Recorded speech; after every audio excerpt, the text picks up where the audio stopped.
Hello, everybody. This is Adam, but we are here for Alyssa. Welcome to the Beyond the Artist Stand. We're going to do another event where we're showcasing someone in the community to talk about something that they love. So, thank you all for coming. Again, Alyssa has taken some amazing time out of her day to showcase some of the stuff of we're working for an indie VR studio. So, without further ado, I will introduce Alyssa for you and let her take it away. So, Alyssa, take it away. Hello. I am one of the CCS alumni here for some presentation time. I am going to be sharing a little bit about my work with 3 Pound Games, which is an indie studio based in Grosse Pointe, Michigan, but we're all remote. Um, and it's just a little indie VR studio that's doing awesome things. So I wanted to kind of share what we're working on and kind of what I've been doing there and what life is like there.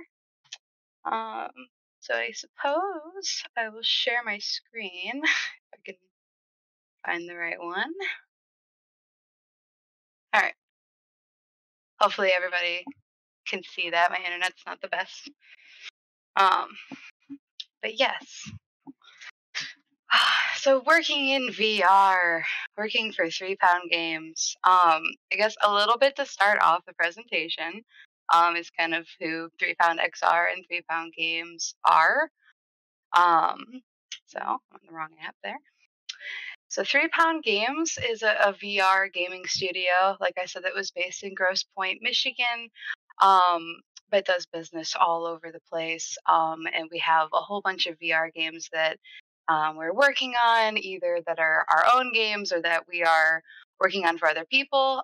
For example, here I've got Space Dragon and Bolt of Stars, which are both uh, our games, are kind of like created internally sort of games. And then we also have, I don't know much about Shattered Tower because I haven't been involved in that, but I do know that Slime Rancher has been a game that existed already.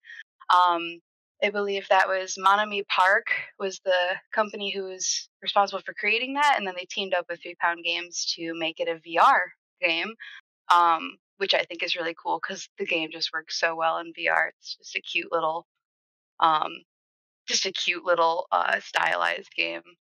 And then we have 3 Pound XR, and that is where we're kind of taking our VR and XR, which is cross reality experience, and we're using it for things like more professional business app sort of things. Um, so here we actually have in the top left is actually Calv, which was the project I was responsible for working on. So that environment is in fact mine. And the other ones here are ones that I was responsible for testing at certain points. So I was still involved a little bit in some of these and got to play around in them. There's a lot of training demos. The top right here, I believe that was also for Calv, but might be more towards what we're doing now with our other hospital projects with TMC. All of these things have been posted about on their Twitter, so it's not like a secret. Um, but we've got just lots of potential with the training demos that we're able to do all of these different types of things. We have assembly lines and putting cars together and cleaning hospital rooms and like a whole bunch of different things that VR and AR and any other cross reality platforms could be utilized for. Um, and actually the one I'm working on too currently is with TMC. We're working with a hospital for different types of training currently. So that's the project I'm working on right now. And I do have a model from that I will be showing in a second. But I wanted to cover kind of a little bit of the work dynamic because I love my coworkers and I've really appreciated being able to work for this company and be able to have the experiences and the flexibility and all the things that come with working for them. Um, but most importantly, the cat-friendly Discord. So I just wanted to like have this up while I talk because like I think it's just adorable. We all are cat people, and every single one of the pictures on our Discord is everybody's cat or some version of an animal. So I just thought I'd show our little cat chats we have every week. Um, but it's been really nice because they were really flexible while I was an intern. Because I was also working. I was working with them while I was also going to school part time both sides. I didn't luckily have to do either one of them full time, uh, but they were still very flexible with my hours and made it really easy for me when I was kind of struggling with my time management and getting used to the whole working remote thing. Um, they were remote for quite a few years before, I think probably since the beginning, at least as far as I'm aware, they've been remote because there's people that work um, in a bunch of different states. I know Cordelia works in, I believe, Virginia.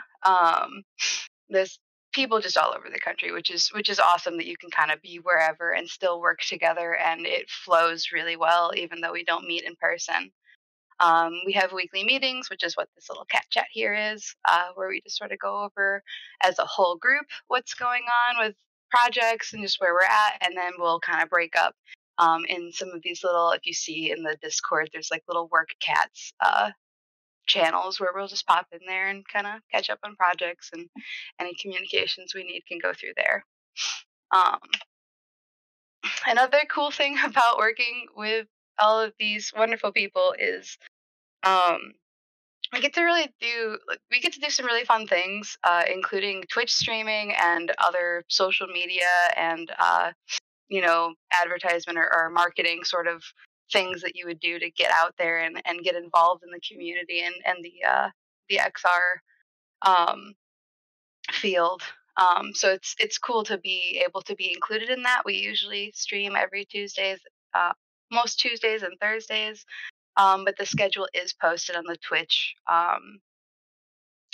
page directly. If you ever wanted to go check it out, I have the link tree at the end that I will be showing. It's just cool that we can kind of both show a little bit of what we're doing directly with the developer showcase, but also show just a little bit of us having fun with games that aren't even ours. Like this Cookout game, it's just a cute game. It's popular and wanted to give it a shot. And, if we can support other games that we're playing that aren't ours while we're doing so and kind of give those people some exposure too, then that's really cool. So that's kind of um that's kind of the mindset that we have, is like if we're not helping ourselves, we can also help other people, which I think is why I like everybody so much. And why the XR part of 3 Pound Games is so cool, because not only is it cross reality work, but it's also um, kind of we're being an accelerator for other companies. So we'll work with other companies, whether they're VR or want to experience VR or XR in one way or another, and we can kind of work together to help their projects kind of take off as well as them helping us. So we do like to help out other people as well. I think that that's like a really awesome thing to for a company to do, is to support other developers. So but working remote is part of the experience that I wanted to talk about next. So, working remote is kind of tricky. I know that a lot of us got to experience, the students of the 2020-2022 era got to experience a lot of online learning, a lot of remote learning, and technical difficulties, and uh, all of the things that come with a complete shift in how you're doing things. And it definitely was a culture shock for me, even though the company was very used to what they were doing. I was not. And I had to really get on board with making a schedule for myself, keeping myself motivated, keeping myself disciplined, and making sure that I wasn't, procrastinating and putting things off until later in the week, because, I could if I wanted to, but like you shouldn't do that at all. You should definitely always work in small chunks, small bites at a time, instead of trying to eat the whole thing all at once at the end of the week. You'll drive yourself mad. So I've learned a lot.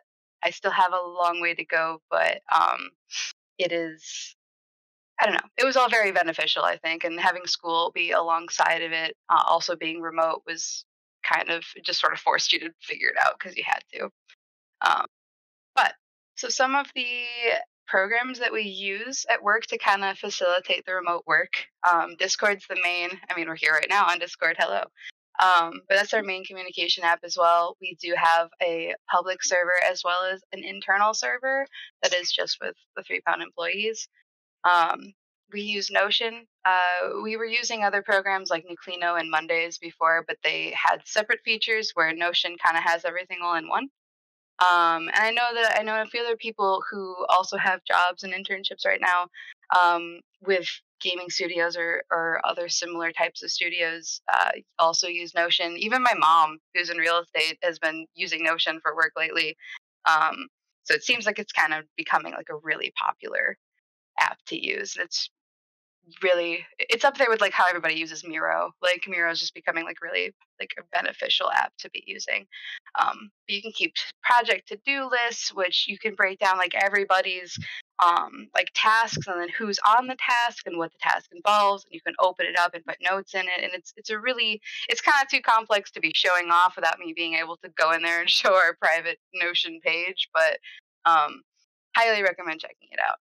You can keep a whole bunch of things. You can also keep links to Dropbox, which is the next app I'm going to be talking about anyway. But it's cool because Notion can hold like the links to the Dropbox files that you need to be using. So everything's kind of like organized in a nice little spot. So you have to like dig through Dropbox looking for that one little thing for that one specific project. Um, Dropbox is great. I think a lot of people use it and are familiar with it, but if you're not, it's a really good cloud storage app. I actually had to get talked into using it myself because I was kind of stubbornly still using Drive and nobody else was. So um, Dropbox is the way to go. You do have to pay for it to get a decent amount of storage, but it's really useful for being able to have all of these projects on your computer and all this stuff without having to actually um, just sorry, the jet distracted me. But without having to kind of like have every single thing you've ever owned ever on your PC and bulking up everything. Uh, Files get beefy. Maya files get beefy. It fills up fast. Um, Plastic is another. Oh, I accidentally put the name of one of these twice. But the first one's actually Plastic. The second one's Clockify, and I just didn't change that. I'm so sorry. But Plastic is a version control app for Unity. They have a artist version that's called Gluon that is way more understandable for the non-developer type of person. And it's super simple. You just create a workspace, you pull and push really easily. Um, if anybody has questions on that later, I'm more than happy to pull it up and show it to you. But for those who don't want it, it's kind of boring, so I won't make you watch that. But it's cool because it's just a cloud service for Unity. So we don't, have to pass back and keep downloading the project over and over again. We can just update it and boom, so much faster. But it's cool because if you've used Collab for Unity as well, Collab was a lot slower. It was the thing that was used before Plastic, and you had to actually like open the Unity project and then pull. Where Plastic you can open separate from Unity altogether, as just you can open it on its own, push and pull without even touching Unity, and it's just a lot quicker because of that. You don't have to wait for it to load and reload scenes and things like that. Um, and then this fake plastic here on the right, which is actually Clockify. My bad. That is where I use the app that I use to track my hours and also to kind of keep track of like, okay, I worked 6 hours this day, I worked 8 hours this day, but also like, what did I do that day? And it's not like I don't clock in or clock out. Like I currently send invoices because we're still working on getting a payroll set up. So I'm still like a contractor for the moment.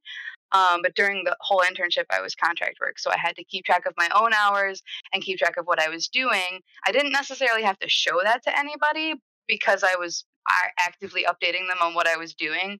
And it all kind of tracked. But it is still cool that I was able to kind of have my freedom with tracking that myself and kind of making stupid little notes that I knew that nobody was going to read except for me. So I was more likely to actually fill it out and not be afraid of it. Keep track of your hours. Don't want to be that guy that's at the end of the week and scrambling to try to remember what you did. It's you do it once and then you don't ever want to do that again. So now we're gonna move on to me and my roles as a 3D modeling intern.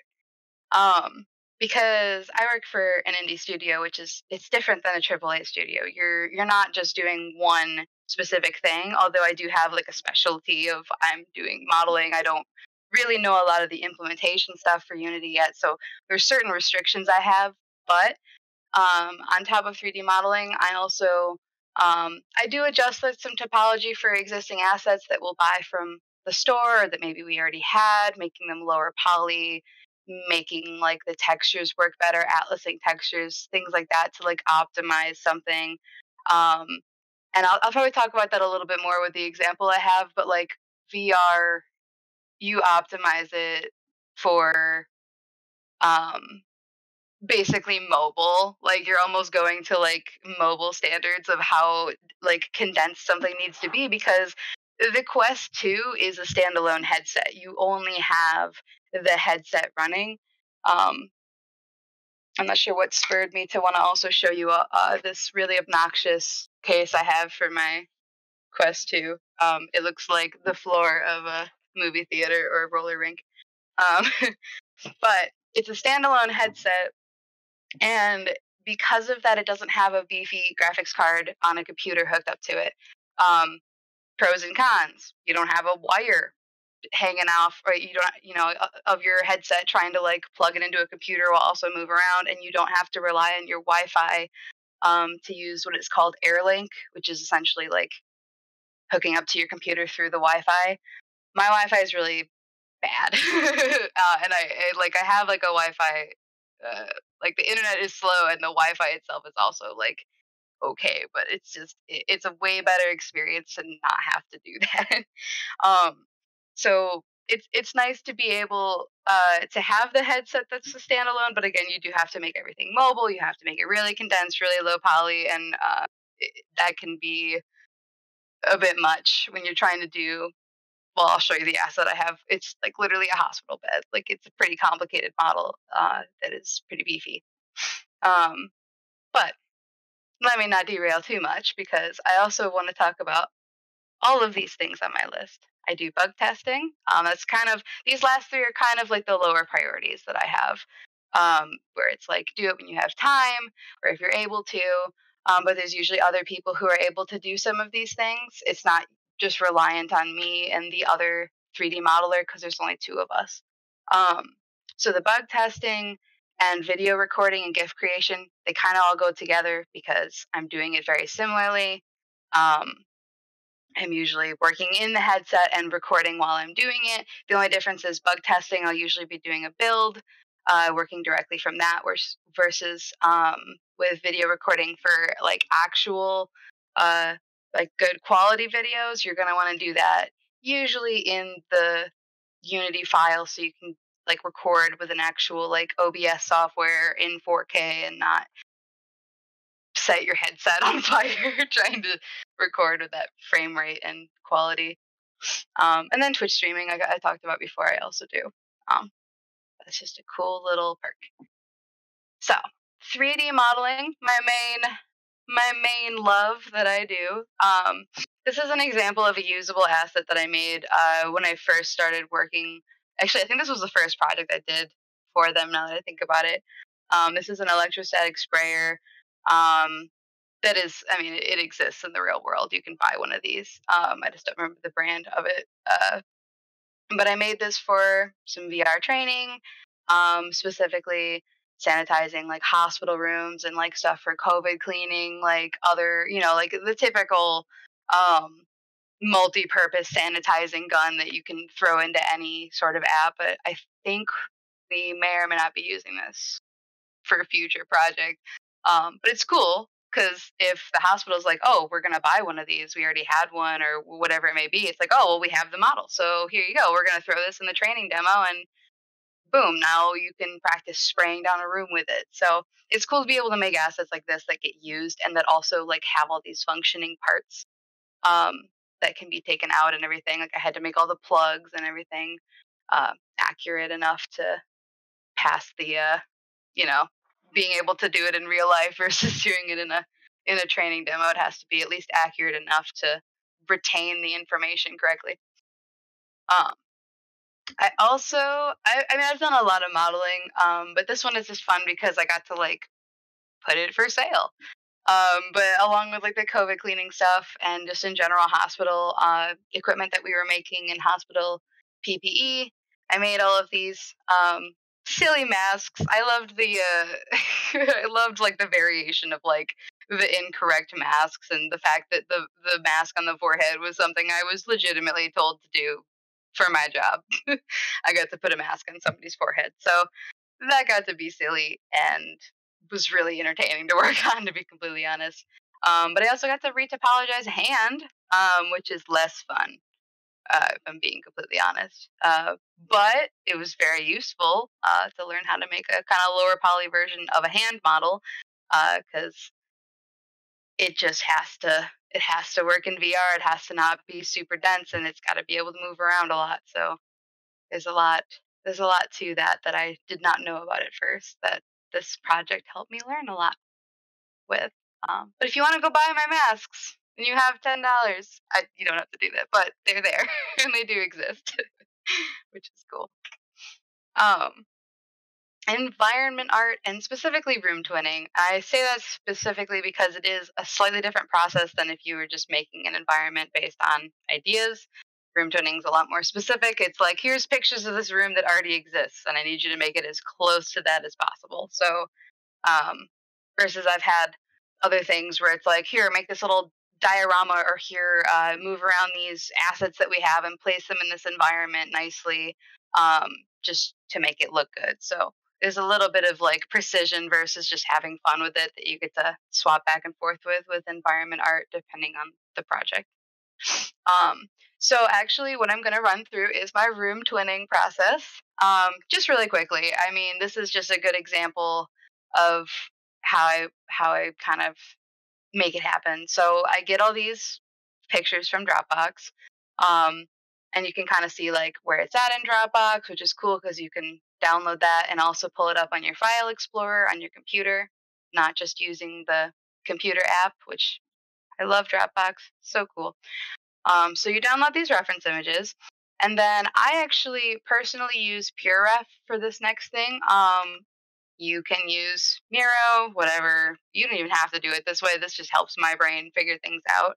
Um, so what I'll do is I'll kind of take the pictures and I'll organize them in sort of like a easy to understand for me. I mean, and this probably looks like chaos to somebody else, but um, something that kind of helps me visualize the room layout a little bit more. Um, this is a funky little room with a bunch of weird shapes in it, but PureRef really is a good app to use this for. I think you can move pictures around really quickly. Um, and so let's see. I don't want to get too lost with this. So I've got my organized references in PureRef, and then what I do is this top left over here, I take the actual, this is a different room, obviously, but I still, some of them, like this room specifically, I already had the layout for because this was a pre-existing like building with existing floor plans. Whereas this one was a big hospital, and the floor plans they gave us, like the room I needed was like this small and was like 10 pixels tall, so that wasn't gonna work. So I had to make my own. So I used Procreate, which is really good because I can just use that and do whatever I want in there, and I own the program versus Adobe products where I have to worry about making some work of art plan. No, I'm kidding, but no, Procreate is really nice though. I will say, and it's cool because you can upload from Procreate right to your Dropbox, which is how I kind of pass those back and forth. Um, so I draw out my room, my floor plan in this top left, like you see here, and then I'll block out kind of like my room shapes and Maya, and kind of sit there with my pictures and my coworker as well, and we'll kind of like look at it and be like, okay, are the ceilings too tall? Or like, I'll play with it a little bit and then I'll get some feedback and kind of see like, okay, the window needs to be taller. Okay, the door frame needs to be wider, whatever it is. Like, it's kind of guess and check work minus like, I guess certain door frames or whatever are specific sizes that you can look up, but it's usually just like whatever the standard is that you have. Like maybe you already have an existing door model that you're using that's rigged to work in VR and be openable or whatever. You might want to make it custom to that. So it just depends on the project. I don't really keep uh I don't really pay attention to like units or anything necessarily. Like I do in terms of like scale. Like I try to like measure things and get like a good like a person scale model in there and everything, but I don't think it matters too much if you have like your Maya set up to like inches or centimeters or anything like that. I think as long as everything is like relatively as to scale, it shouldn't be an issue. I believe I do have mine set up for metric system though, if it matters. So once I block out the room models, I then actually finish like the actual models themselves. I do have a lot of prefab. I guess prefab isn't the word. I have like a lot of modular pieces for rooms that I use just because I've done quite a few rooms. So like I'll have like walls and molding and stuff already set up. It's like UV'd and just needs to be unwrapped a little bit to like fix any stretching or whatever from me moving stuff around. So that kind of helps to have that kind of set up and ready to go, so I can just kind of piece stuff together um, quickly. Um, and then once I get the actual like room model finished up pretty well, then I'll put that in the Unity file, and then I'll go and actually do like the assets for it. So these are kind of just some of the assets that I've created with some of the reference images. Some of them are really simple, like these lights, and then some of them are a little more complicated. Um, the sync model is cool because I got to piece together kind of like part of assets that we already had and partly assets that I made from scratch. So like I made the handles and like the bowl of the sink, but then everything else was already existing, like the spout or whatever. So like there's little things where it's cool to Frankenstein models together to kind of save time and make some cool stuff in the meantime as well. But I also have to do interiors of things because one of the things with sanitizing hospital rooms and all those fun activities you need to do is the models need to be accurate and paintable, which for an object to be paintable, all of its UVs have to be in a 1 by 1 square. Because when you're making a paintable object, you're basically creating another material that's like spawning when you start painting it. It's like creating a duplicate material where the paint will exist, and it has to exist in a 1 by 1 square, or else it won't, like you'll have overlap, like you'll paint like on this side and the paint will show up over here because the UVs were overlapping. So if you're trying to do stuff like that, you really have to be careful about not having overlapping faces or UVs. Nothing worse than if you have a whole bunch of like faces on the interior of the model that you can't reach and you're trying to clean this surface in VR, and like you're stuck at 80% because like 20% of the model is completely unreachable. That's why a lot of these models won't have like bottoms to them, or won't have like if they're fixed to the wall, the back faces will be deleted. Things like that that just make sense because it's not a surface that would even be able to be dirty because it's not touching. But it's important because hospital rooms, you have to clean every single inch of the hospital room for things like C. diff and other like disease prevention. So it's really, really important that people learn how to sanitize the entire room correctly. Um, it's also cool. I don't think I have this written anywhere in the presentation, but it is cool that the painting stuff can be used for hospitals, not just because like yeah, it helps hospitals, but also like think of all of the like sanitizing solution and all of like the single use like syringes or whatever it is like that you would be using to do all of these practice training things that you're not using because it's in VR, it's not real, there's nothing's going in the garbage, nothing is costing you money, it's like the actual headset that you're using, which to me is really important. Like I worked in the restaurant industry for a long time, and so does my brother and parents, and like the amount of single use like plastics and stuff that you would see go into the garbage, just anything that you can do to like prevent that from happening in my head is really useful. Um, and then this is kind of the finished products of the room twinning that I wanted to show off because I think it looks pretty, but also because I think it's broken down really well so you can see kind of like the environment that I did, but also all of the assets that are filling up the scene.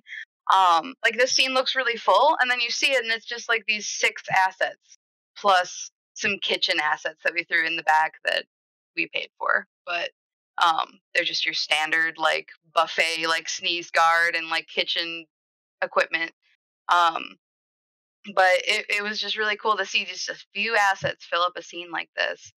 And even though this is kind of a boring scene in terms of, this one's all exciting and colorful, but this is still like, it looks lived in because it has all of these little items in here that were able to be placed around and filled up. So um, this is kind of cool. And actually, the next slide I have is just the comparison between the top pictures, which are the final products that I made, and then the reference images that I was able to make them from, to just kind of compare the similarities between them.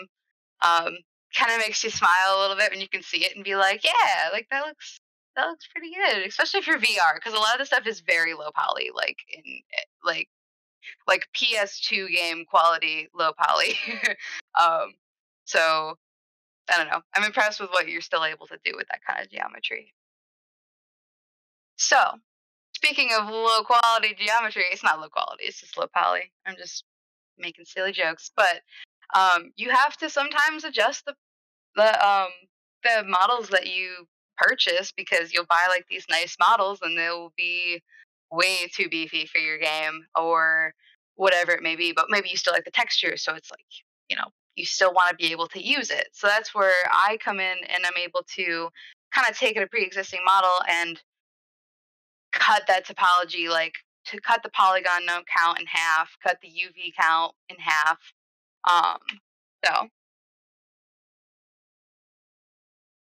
this is an example of a Stryker hospital bed, I believe is the brand name of it, um, that we got online. So the top model was the one that we started out with.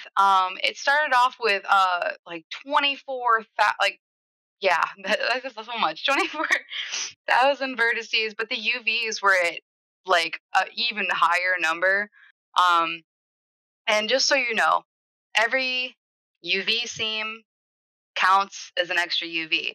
So if you have a UV seam along a line that is two vertices, it now becomes four, because there's two on this UV and there's two on this UV. So even though technically your vertice count is only 24,000, your UVs are all the way up in the 38,000s, because you can kind of see a little bit on this model on the top.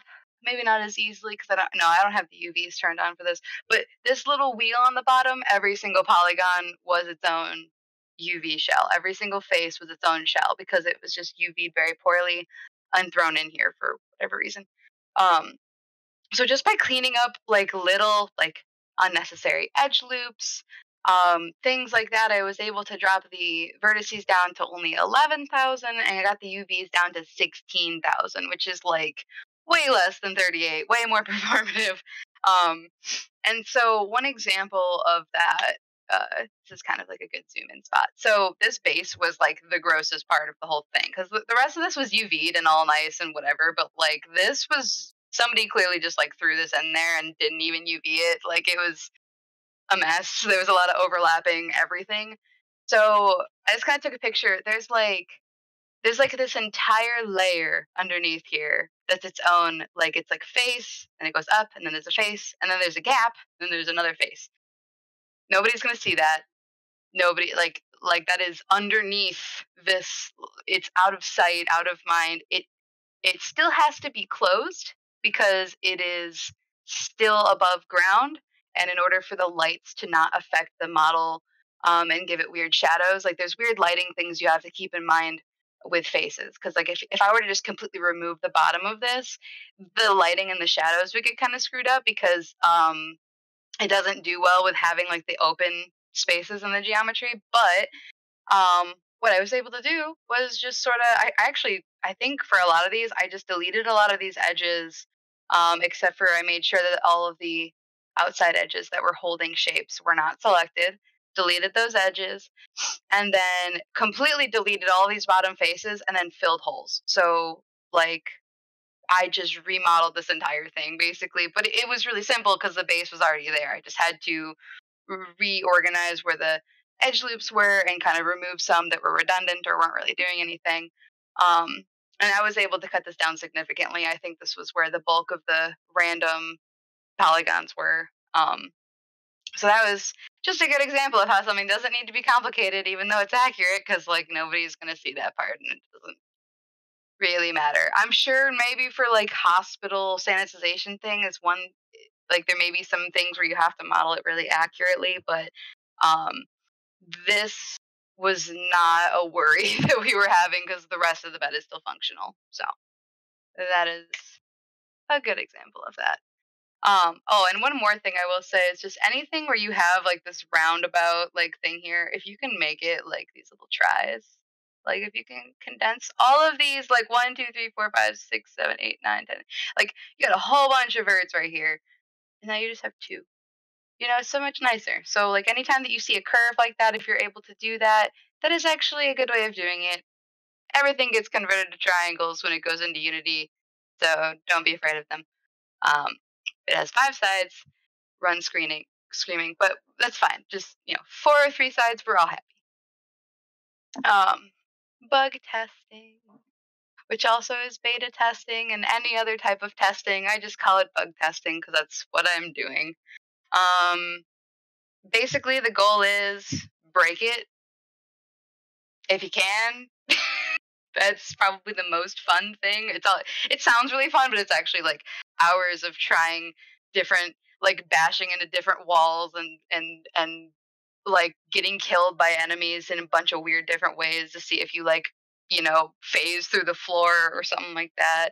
Um so this is just like kind of like a really quick like how you put like build files onto your quest if you ever needed to do this. It's really the only thing differently that I do differently when I'm bug testing versus when I'm video recording is I'm actually doing it in the headset. Um, I do record while I'm bug testing because I want to remember everything that I'm doing, but I do it directly in the headset and not recording a good quality video. It's just purely for educational purposes. Um, so what you do is you actually use this app called SideQuest, and once you have the build file, which is called an APK file, is how it saves. You can download it directly onto your headset using this SideQuest app. So we don't have to actually like push the build anywhere public to test it, and we can pass the file back and forth through Discord because APK files are really pretty small. And I actually think that I think we actually no, I think we just link them on Discord to Dropbox. So it's not that they're small enough files, it's that we can use Dropbox links in Discord, which is really quick. So you can grab that, download it, throw it on your headset using this fancy little install APK button. Um, and then boom, just check. You just go into your headset and you click under your apps. You go to unknown sources because it's not from directly like a reputable source. You're just downloading it yourself. But that's where that is, and then you can go ahead and test and record and break the game as much as you want to.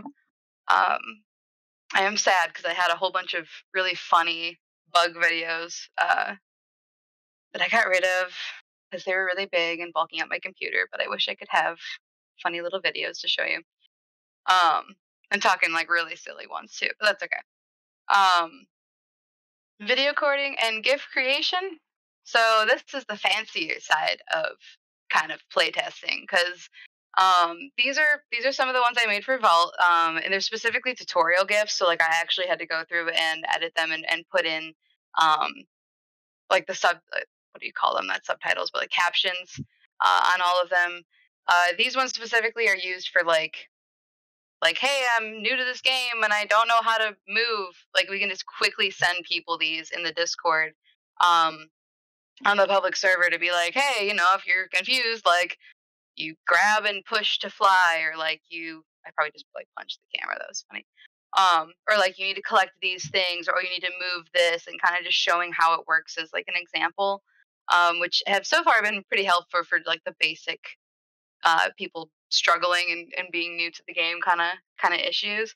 But these are cool because I record like a whole bunch of video. Like I basically just go through and I have like a list of things that I'm shooting for that day, like whatever it is. Like for some of these, it was literally laid out like move slowly, move quickly, collect these things, move this light beam, and I would just go through and do all of those things in one or couple runs. If I didn't do it accurately the first time, go do everything a couple times, record the whole thing, and then once I'm sick of being in VR, because I am very prone to just headaches in general, even outside of VR, so like kind of lame some days. If I can't do anything, it's cool. I just record everything, and then I can just spend the rest of the next couple of days just like editing videos. Um, just using like, what is it, Microsoft Photos and video, pretty much. Like just snipping the videos is all I'm really doing. Um, and then for the captions, I just throw them into I throw them into like a GIF converter online and make some GIFs, but then I just um, from there, since they don't have to be like super high quality, they're supposed to be like low for Discord.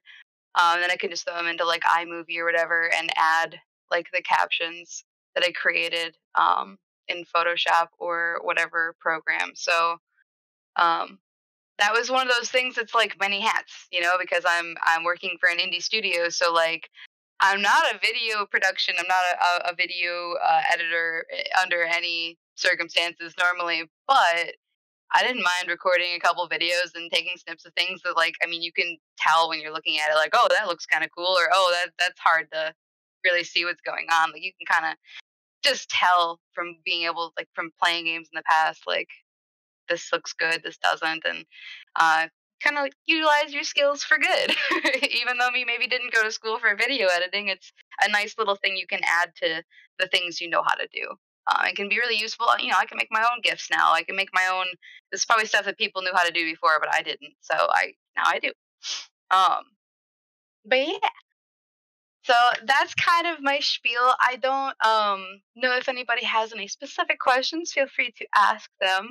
But in the meantime, I just really wanted to drop these links. Obviously, my art station at the bottom, but also if you want to check out 3 Pound Games, their website or their link tree, which has all of like the Twitch and like Instagram and Twitter and all those other links on there.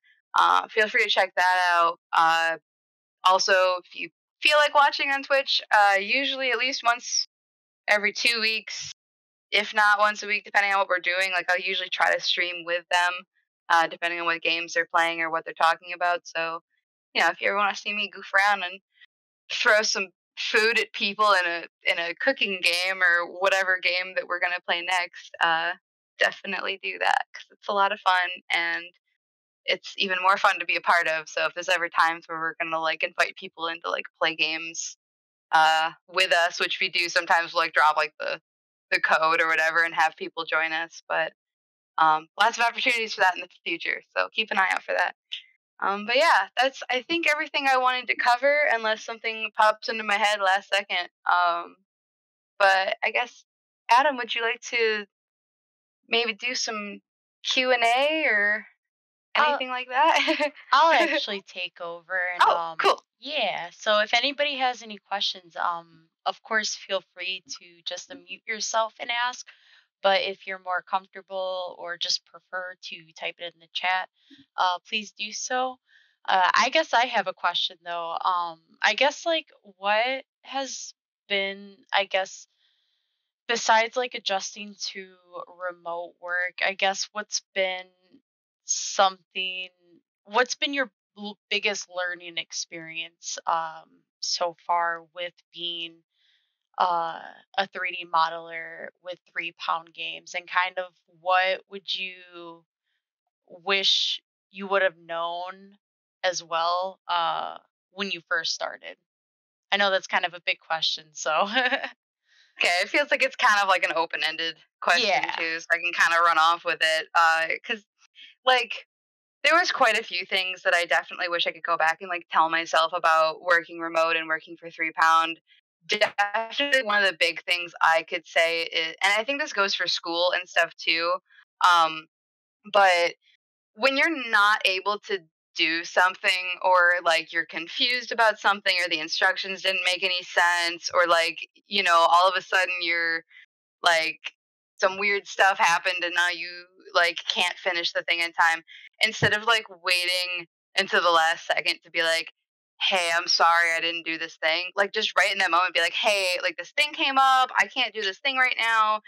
Is it okay if I wait, or do you want me to have somebody else work on it, whatever it may be. Just being able to like kind of like be able to ask, like, and not worry about, and maybe this is like the perfectionist mindset of like I have to be like always knowing what I'm doing all the time, Mhm. but like it's nice to like be able to say like, okay, you're able to do these things. It's okay if you don't know what's going on. It's okay if the instructions didn't make any sense to you. Like, we're all kind of scatterbrained at work too, in one way or another. So like there are times where one of us will be talking and think like, yeah, this makes a lot of sense, and the other person will be like, I have no idea what you just said. So asking for clarification, asking for more time, checking in, like all of those things with communication. It's like you hear people talk about it all the time. I've probably talked about it all the time, but like subconsciously, I still shame myself when I can't like do things in a certain time frame. And my coworkers will be like, "Oh, it's no big deal. No rush on whatever." And I'm over here like stressing myself out about it. So I think not stressing yourself out and like just, taking it slow. Don't procrastinate, because then you're not like actually in the last minute before you start working on it and realize you can't do it. Like start it, do a little bit at a time, verbalize it. I don't know.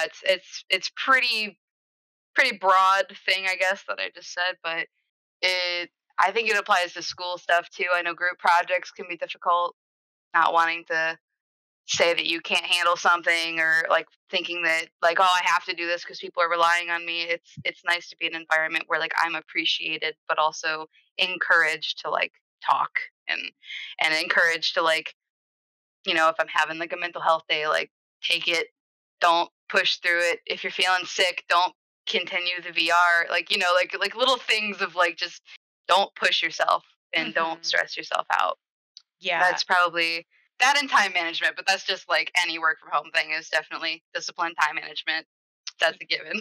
exactly. Yeah, and I completely agree with everything that you said. I think that's awesome that your company, you found a flow that works really well for you guys and you're able to communicate, which is I think that can be really difficult, especially with remote work, but it's very feasible, and once you kind of find your groove and your comfort zone, I think you and the team just kind of elevate each other from there. Yeah. um but Daphne had a question in the chat. She said, "Thank you so much for presenting, Alyssa." Smiley face. Here are some questions. Do you see yourself staying in the VR/indie space? Why or why not? And perks to indie studios as opposed to AAA. Yes. Good questions. So I'm not necessarily opposed to working at AAA studios under any circumstances. Like I think that would be a cool thing to do maybe someday. Or I don't know, even if I could just do contract work for a big company or something along the line, uh, or down the line, that would be cool. But I kind of like working for a small studio, to be completely honest. Yeah, I mean, it can be kind of scary if like not like 3 pound and like specifically, but like in general, any smaller or basically like not a huge studio, like there's always chances that things won't go well, or that the pay won't be like what you want it to be, or whatever.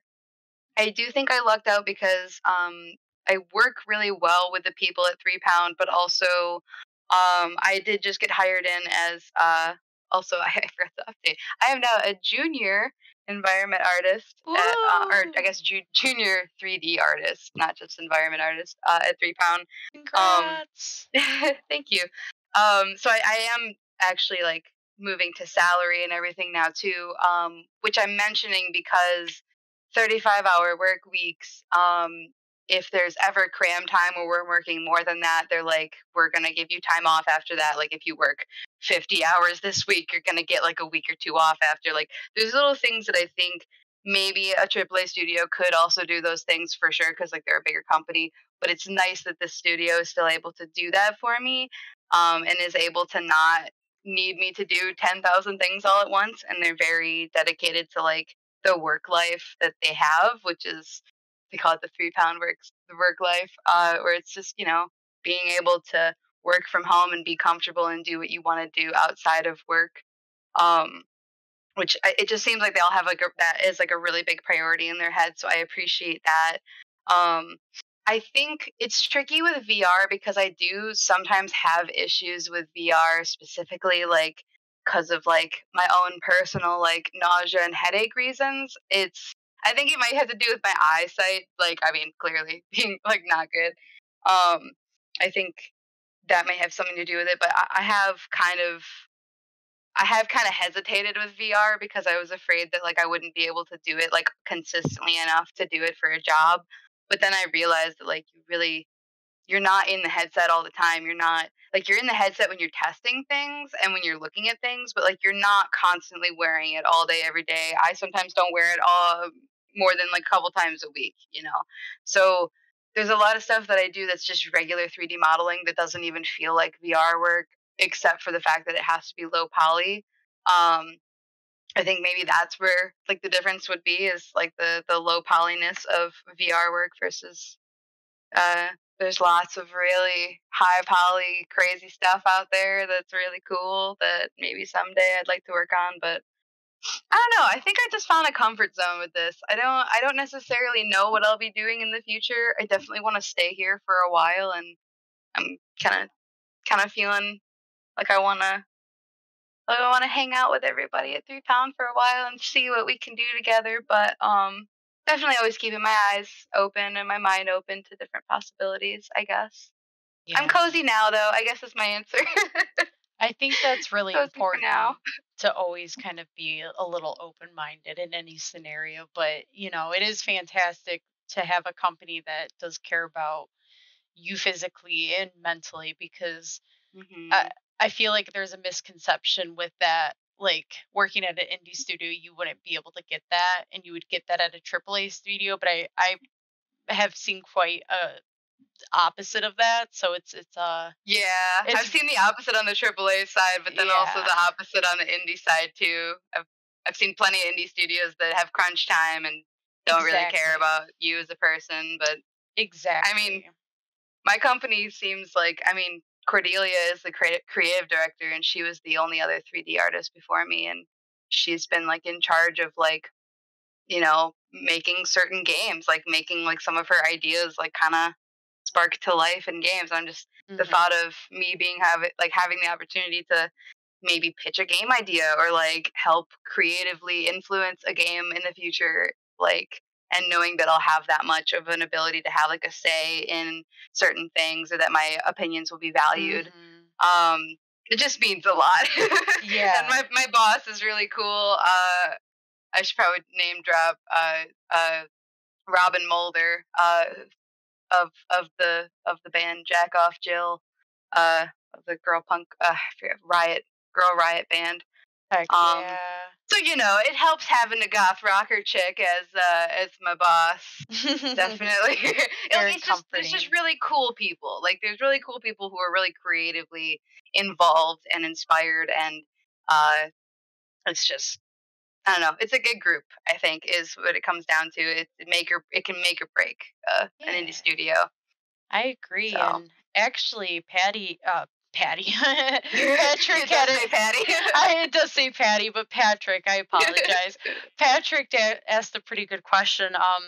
He asked, would you be able to describe how you were able to get to 3 pound as an intern and how they eventually gave you a more permanent position?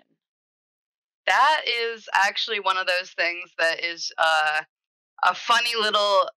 It's technically a family connection, but it's not like a nepotism thing. I don't know how to. So my uncle met Robin at a VR conference, and my uncle does like programming and stuff.